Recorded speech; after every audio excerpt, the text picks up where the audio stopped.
তোদের এখনো কি জ্ঞান হলো না? বলে আবার কি বলছো তুমি? বলি কি বলছিস বুঝতে পারছিস না? কি করছিস? একেবারে তোরা কচি খুকি, গৃহকর্ম কিচ্ছু জানিস না, পরস্পর্য ভালো হচ্ছে না। তাহলে তুমি আমাদের শিখিয়ে দাও না। জানিস না যখন আমি শিখিয়ে দিচ্ছি, দেখ আমি যেমন করে মানবন করবো তোরা ঠিক তেমনি হবে শিখবি। কেমন? তিনবেলাই তাই হবে।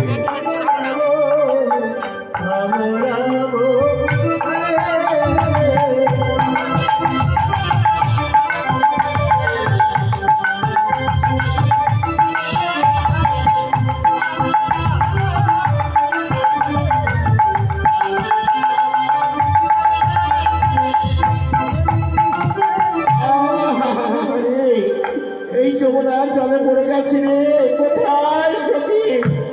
বলে একবার আমায় ধরে বড়াই গো, বড়াই তোমার 3 কাল গেছে, 1 কাল আছে, তবু তুমিও তো কাল শিখতে পারোনি।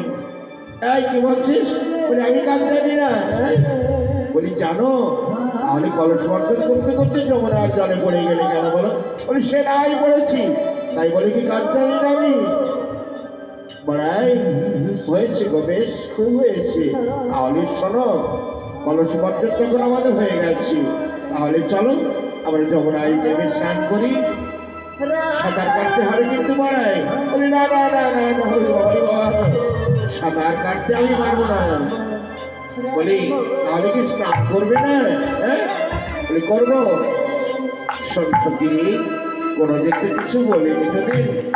আমি নদীর কূলে বসছি, তোরা কলসে কলসে জল তুলে স্নান করিয়ে দিবি। হ্যাঁ ভাই বলে তুমি আমাদের সঙ্গের সাথী, তা দেবো না কেন বলো? বেশ বেশ, তুমি যমুনার কূলে বসো, আমরা সবাই মিলে সবাই কলসে জল তুলে স্নান করিয়ে দিচ্ছি।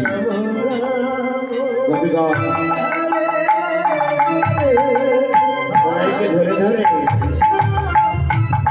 রস করছে।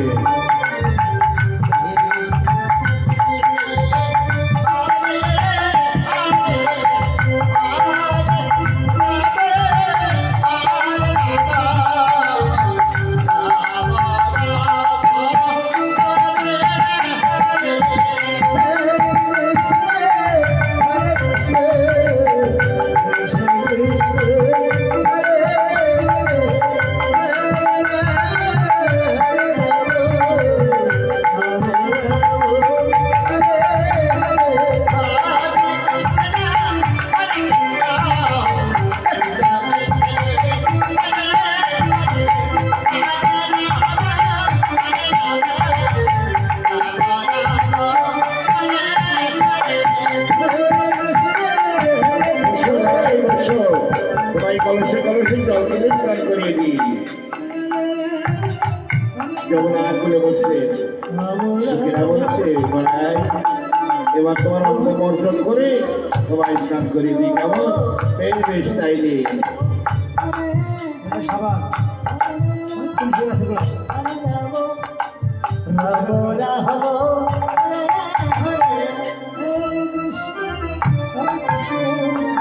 Krishna